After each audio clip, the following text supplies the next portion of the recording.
Baik, perkenalkan nama saya Farnika Karina Taniela dengan NIM 24106113200043. Di sini saya akan mempresentasikan hasil PPT saya dengan judul Peran dan Tantangan dalam Melindungi Ekosistem Hutan. Rumusan masalah: apa definisi konservasi dan bagaimana ia menyeimbangkan perlindungan alam dengan kebutuhan manusia? Apa saja tantangan terbesar dalam mengimplementasikan konservasi di Indonesia? Bagaimana solusi yang mungkin diterapkan untuk mengatasi tantangan tersebut?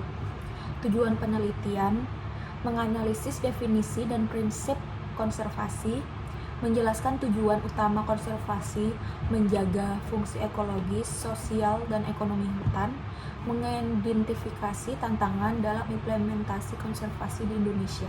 Pengertian konservasi.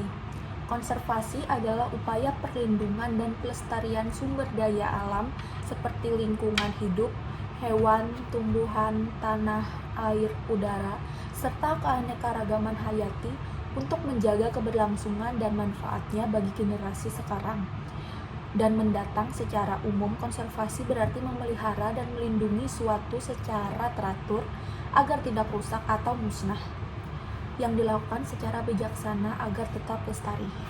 3 pilar utama. Yang pertama, pelestarian, melindungi keanekaragaman hayati dan ekosistem. Yang kedua, pemanfaatan berkelanjutan, menggunakan sumber daya tanpa merusak. Yang ketiga, ada perlindungan, menerapkan aturan dan kebijakan yang jelas. Konservasi itu lebih dari sekedar melarang, ia juga upaya komprehensif yang memiliki 3 pilar utama. Pelestarian adalah tentang menjaga apa yang sudah ada. Pemanfaatan berkelanjutan memastikan kita bisa menggunakan sumber daya secara bijak, dan perlindungan adalah kerangka hukum yang menjamin semua itu berjalan. Tujuan konservasi: menjaga hutan ekologis. Hutan sebagai habitat paru-paru dunia dan mengatur iklim. Kedua, menjaga fungsi sosial. Hutan sebagai sumber mata pencarian dan pelindung budaya masyarakat adat. Yang ketiga, ada menjaga fungsi ekonomi. Menghasilkan potensi ekowisata dan hasil hutan non-kayu yang bernilai ekonomi. Tujuan konservasi itu sangat luas.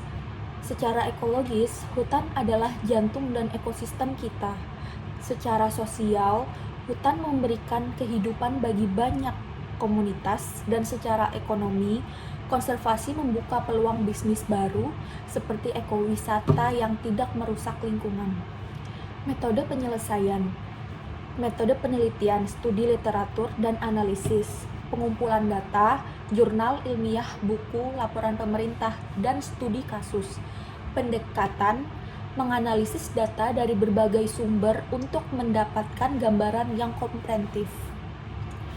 Kesimpulan atau hasil konservasi: konsep multidimensional, tidak hanya tentang lingkungan. Tantangan utama termasuk alih fungsi lahan, perburuan liar, dan kurangnya kesadaran publik. Solusi: memerlukan kolaborasi antara pemerintah, masyarakat, dan sektor swasta. Konservasi: investasi jangka panjang untuk berkelanjutan. Sebagai kesimpulan, konservasi adalah isu kompleks. Tantangannya tidak mudah, mulai dari ahli fungsi lahan hingga perburuan liar. Untuk mengatasi diperlukan kerjasama dari semua pihak. Pada akhirnya, konservasi bukan hanya melindungi alam, tapi juga menjamin masa depan yang lebih baik bagi kita semua. Sekian itu saja yang bisa saya sampaikan. Terima kasih.